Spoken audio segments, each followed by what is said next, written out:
예수님은 부활하셨습니다. 십자가 위에서 당하신 처절한 죽음을 이기고 부활하셨습니다. 예수님은 부활하셨습니다.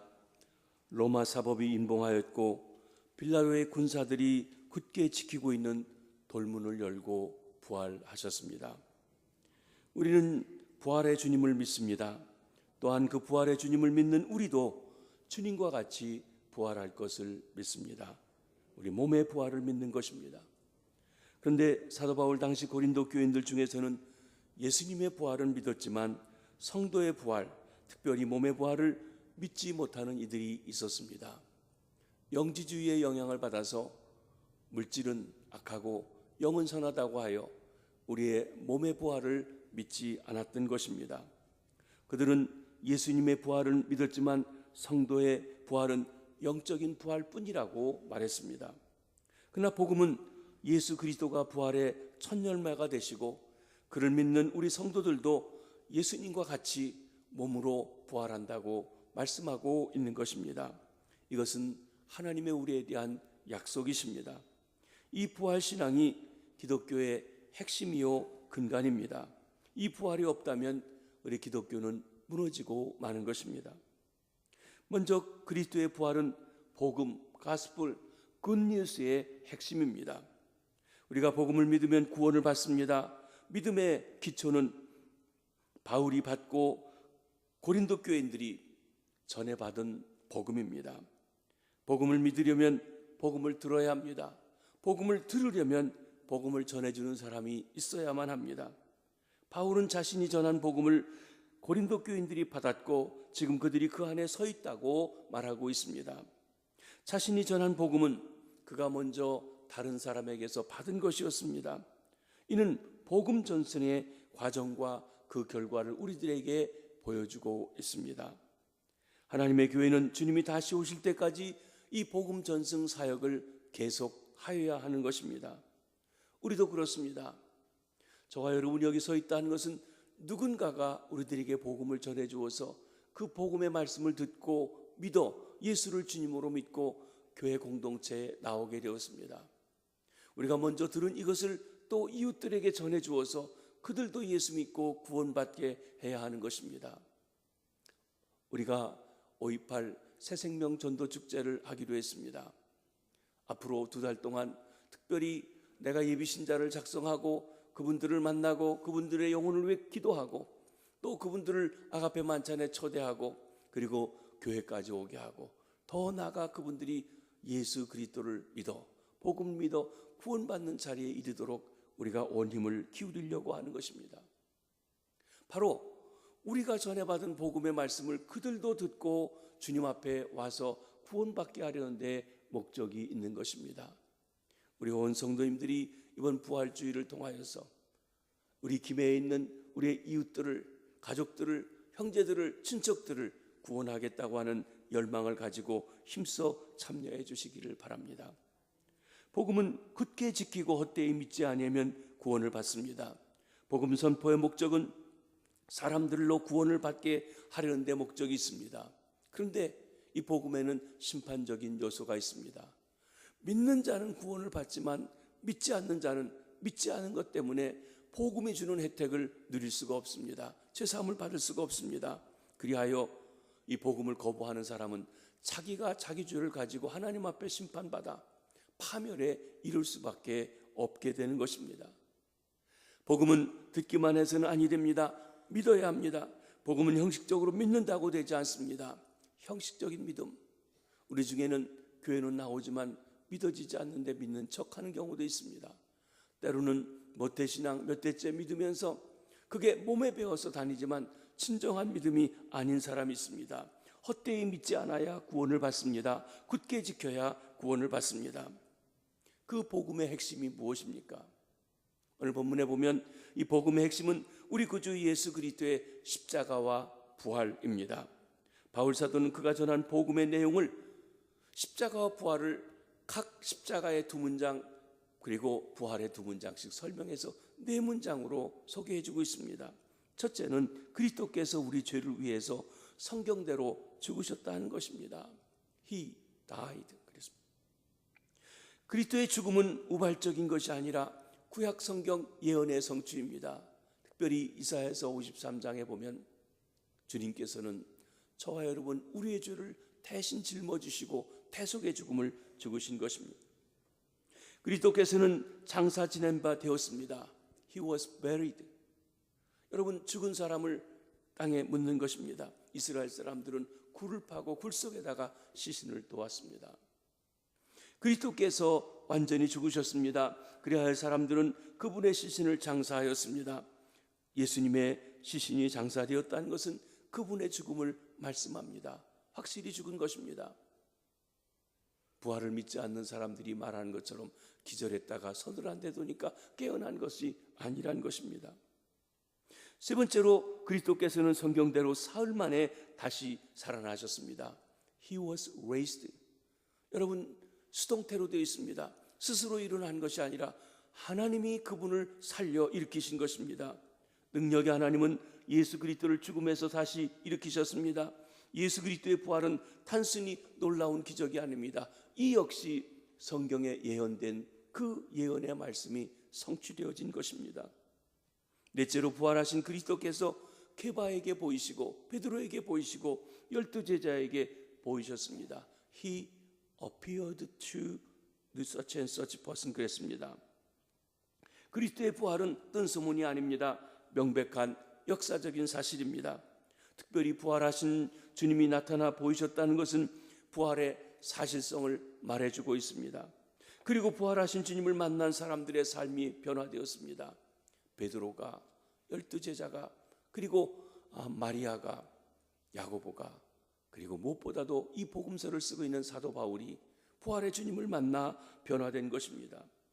이렇듯 그리스도의 십자가와 부활은 복음의 핵심이요 중심이요 근간인 것입니다.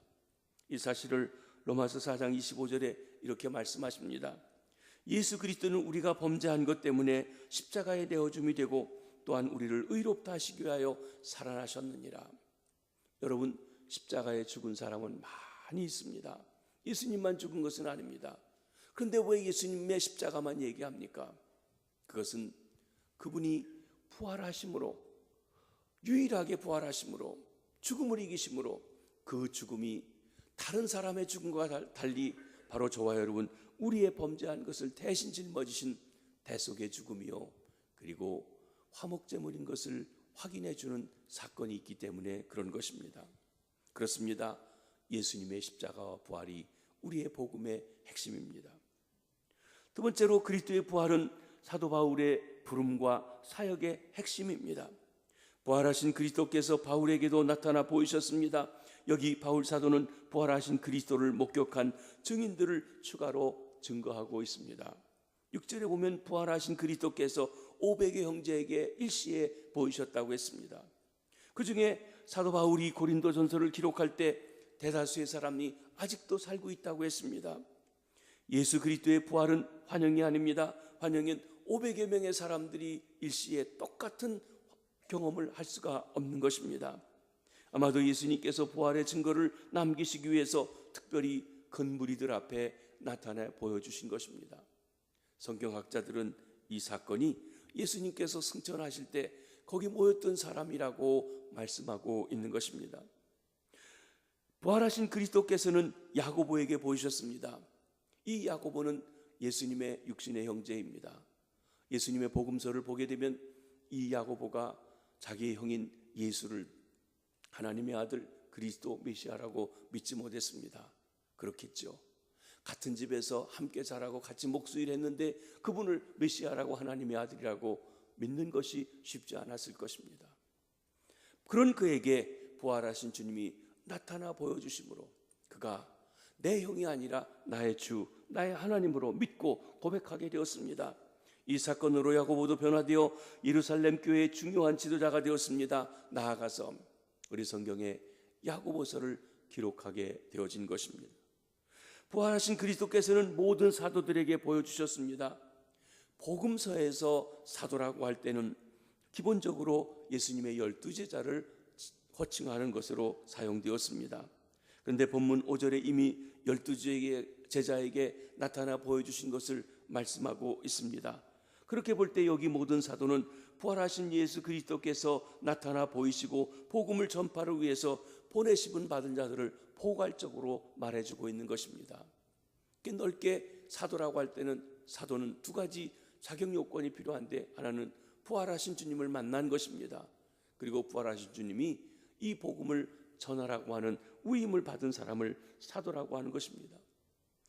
사도행전 4장에 보면 누가는 예수님의 12제자가 아닌 바울과 바나바도 사도라고 부르고 있는 것은 그러한 맥락에서인 것입니다. 부활하신 그리스도께서는 바울에게까지도 나타나 보여주셨습니다. 이 사실을 바울은 만삭되어 나지 못한 나에게도 나타나 보여주셨다고 했습니다. 만삭되어 난다. 여러분, 아이가 잉태하면 10달 동안 어머니 뱃속에서 충분히 자라서 이 땅에 와서 호흡하며 공기를 들이마시며 그렇게 살아갈 수 살아야 되는 것입니다. 저희 큰아들이 1달 반 정도 일찍 조산을 했습니다. 그런데 태어날 때 의사가 만약에 좀 적으면 인큐베이터에 들어갈지도 모른다고 그랬습니다. 아주 그 경계선에 태어나서 인큐베이터는 들어가지 않았습니다. 아마 우리 교우들의 자녀들 중에서 태어나서 너무 조산해가지고 인큐베이터에 들어가서 거기서 더 성숙해져 가지고 태어난 경우가 있습니다. 만삭되지 못했다. 8달 반에 났다, 7달 만에 났다, 7푼이다, 8푼이다, 우리말에 있는 뜻이 그렇다는 거예요. 뭔가 모자라고 부족하다는 것입니다. 이는 도저히 사도가 될 수 없는 자신이 사도로 부르심을 받았다는 고백입니다. 이것은 다메섹 더상의 체험에 대한 고백입니다. 바울은 예수 그리스도를 믿는 자들과 하나님의 교회를 박해하는 자였습니다. 바리새인으로서, 성경학자로서 자기가 예수를 보고 예수 믿는 사람들의 이야기를 들을 때 도저히 믿어지지 않았습니다. 이단이었습니다. 이런 사람들은 잡아 죽이는 것이 하나님을 위한 것이라고 생각했던 것입니다. 그런 그가 예수의 복음을 증거하는 사도가 된다는 것, 칭함받기에 감당하지 못할 자였다는 것입니다. 그러기에 바울은 나는 사도 중에 가장 작은 자라고 고백하고 있는 것입니다. 바울은 예수님의 제자들과는 달리 파격적인 방식으로 사도의 대열에 들어가게 되었습니다. 그것은 부활하신 예수 그리스도께서 특별한 방법으로 다메섹으로 예수 그리스도를 믿는 사람들을 잡아오기 위해서 가고 있는 바울에게 밝은 빛으로 나타나 만나주시고 내가 이방인의 사도로서 내 복음을 땅끝까지 증거해달라고 하는 그 일을 맡았기 때문에 그랬습니다. 부활하신 그리스도를 만난 것은 바울에게 다시 태어나는 것, 새로운 삶을 살아가는 것, 가치관이 바뀌는 것, 변하게 되었습니다. 그래서 그가 사도가 되어진 것입니다. 바울 사도는 사도로서 아주 힘써 증거했습니다. 그것은 부활하신 그리스도를 만났기 때문에 그랬습니다. 바울이 사도가 된 것 하나님의 은혜입니다. 바울 사도는 내가 나 된 것은 하나님의 은혜로 된 것이라고 고백하고 있습니다. 자신의 사도직의 출처가 하나님의 은혜라는 것이에요. 자격이 있어 된 것이 아닙니다. 은혜라는 말은 값없이 베풀어 주신 사랑입니다. 자격이 없는 데에도 베풀어 주시는 사랑을 말합니다. 그 하나님의 은혜가 저와 여러분도 불러 하나님의 자녀가 되게 하시고 일꾼이 되게 하시고 직분도 주시고 일하게 해주셨습니다. 내가 자격이 있어 일꾼이 되었다라고 하는 사람은 의시되느라고 잘 일하지 못합니다. 때로 걸림돌이 됩니다. 그러나 나는 부족하지만 하나님의 은혜 가운데 나를 이렇게 불러주셨다고 깊이 깨닫는 사람은 그 하나님의 은혜 가운데 사역에 맡았음을 확신하게 될 때 겸손히 온 힘을 다해서 충성하고 그리고 하나님께 영광을 돌리는 것을 보는 것입니다. 바울이 그랬습니다. 바울은 그 은혜에 감사하고 모든 사도보다 더 많은 사역을 감당했던 것입니다. 그는 수고로 점철된 자신의 복음 사역이 자신의 힘으로 된 것이 아니라고 고백합니다.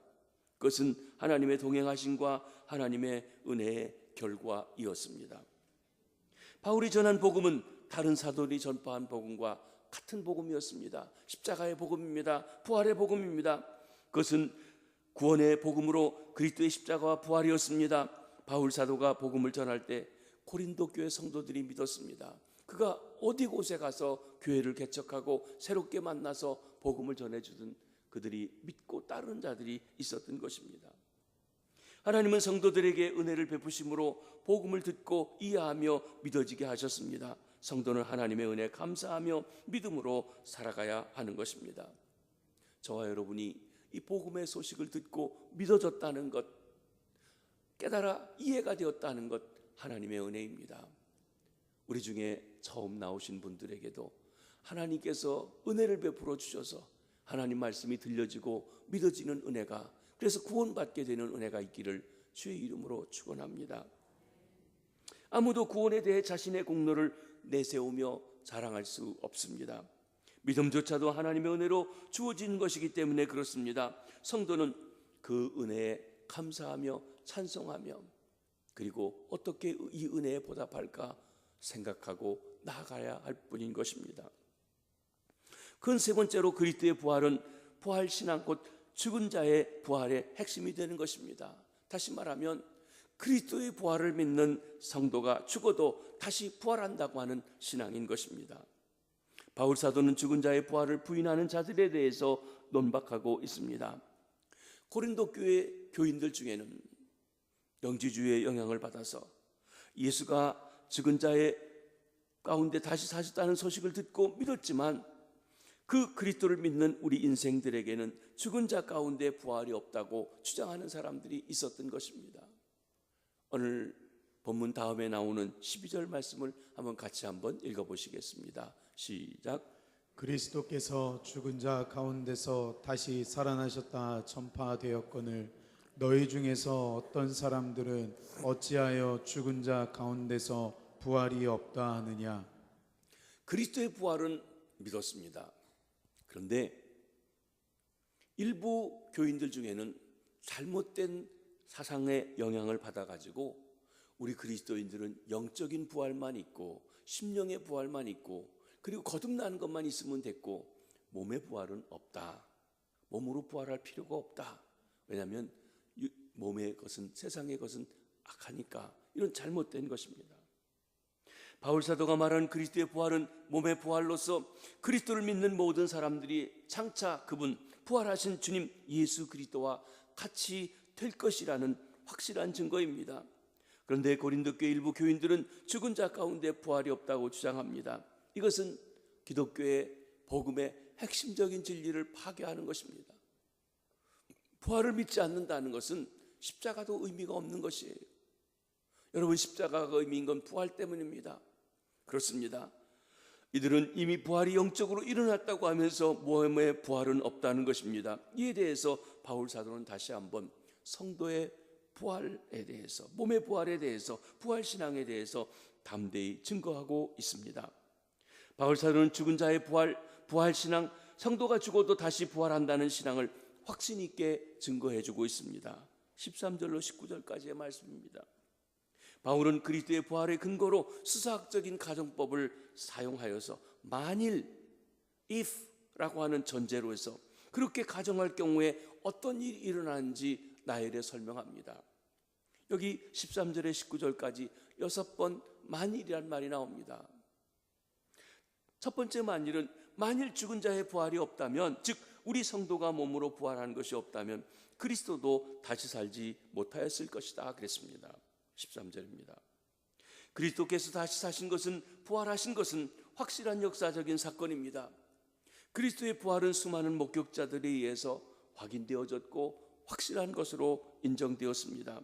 그것을 부인할 수 없는 명백한 사실이며, 그러기에 죽은 자들이, 우리가 죽어도 예수 믿고 죽은 자들이 다시 그리스도의 몸처럼 영광스러운 몸으로 다시 산다는 증거가 되어진다는 것입니다.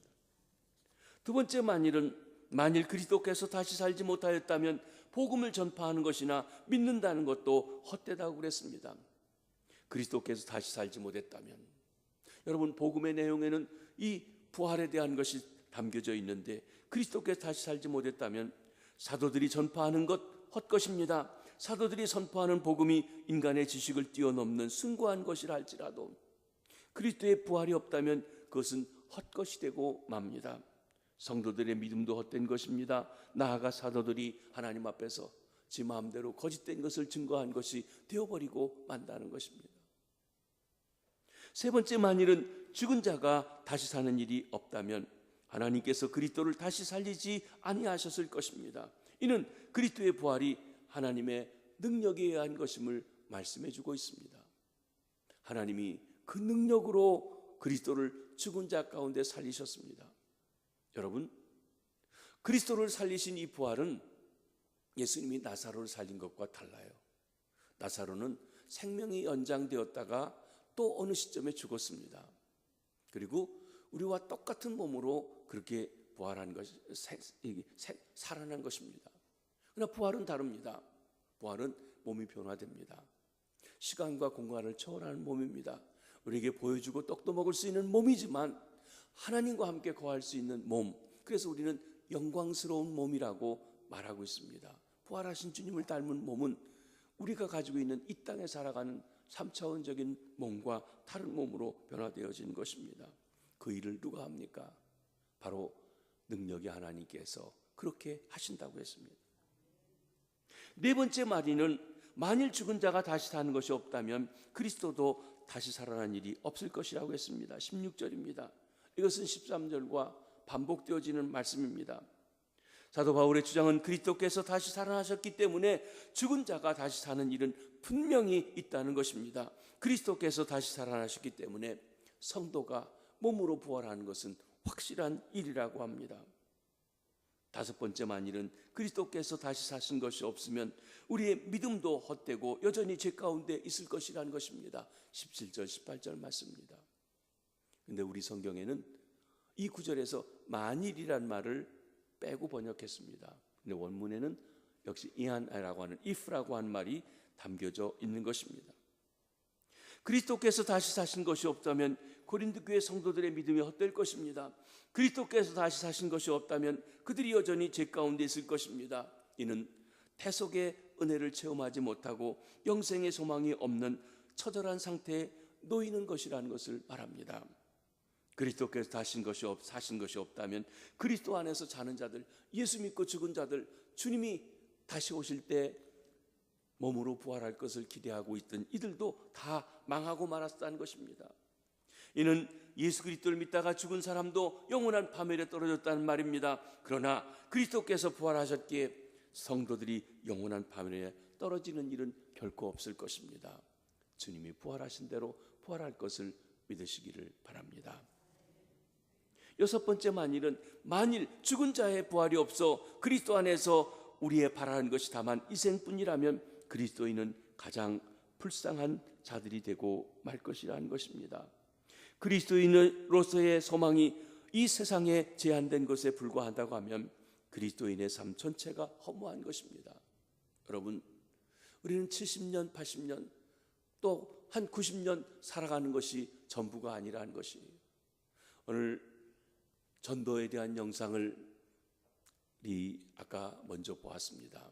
전도가 쉽지 않다는 것, 전도하는 사람들이 많은 사람들에게 거절을 당하고 심지어 박해를 받고 매를 맞고 죽임을 당하기도 한다는 것이, 우리 생각에 전도하다가 전도인으로 살다가 그렇게 매 맞고 고통을 당하고 죽임을 당하고 총살을 당하고 그리고 죽어버렸다면 너무나 허무한 인생이 아닌가 하는 것입니다. 만약에 그들이 다시 사는 것, 부활의 생명이 없다고 하면 그렇게 살 이유가 어디 있겠는가라고 하는 말씀이기도 합니다. 그렇습니다.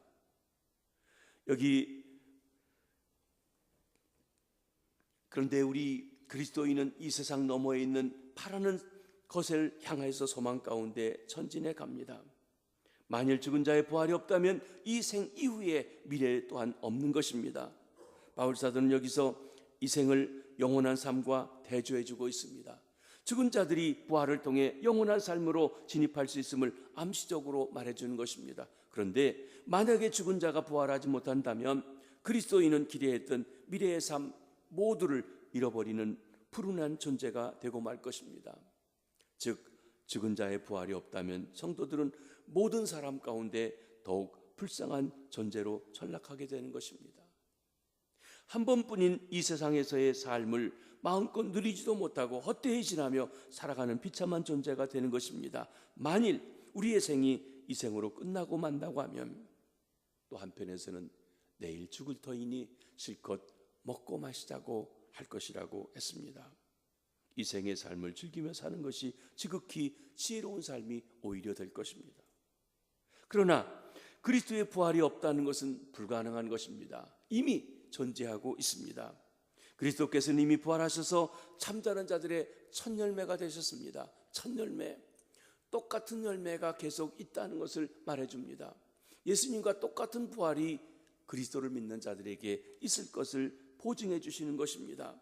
그리스도의 부활은 성도의 부활, 우리가 영광스러운 주님의 몸과 같은 몸으로 부활할 것을 보증해 주는 사건이 된 것입니다. 그리스도께서 사망을 이기시고 부활하심으로써 온 인류에게 생명의 길, 영원한 삶을 열어주셨습니다. 그리하여 우리는 이 땅에 살면서도 영생을 누리고 영혼을 소망하며 살아가게 되는 것입니다. 예수님은 죽음에서 부활하셔서 우리 인생들의 구세주가 되셨습니다. 그 부활의 주님을 믿는 자에게 또한 주님과 같은 몸의 부활이 있습니다. 이것이 성도들의 복된 소망입니다. 십자가를 지고 주님을 따라가도, 그래서 힘들고 어려워도 우리가 갈 수 있는 힘, 그것은 부활에 대한 소망이 있기 때문인 것입니다. 이 복된 소망을 가지고 우리에게 주어진 이 땅의 삶을 하나님을 위해서, 복음의 통로가 되는 이를 위해서 사시면서 풍성한 삶을 누리시기를 주의 이름으로 축원합니다. 기도하시겠습니다. 주님, 우리를 위해서 십자가에 달려 모든 죄짐을 짊어지시고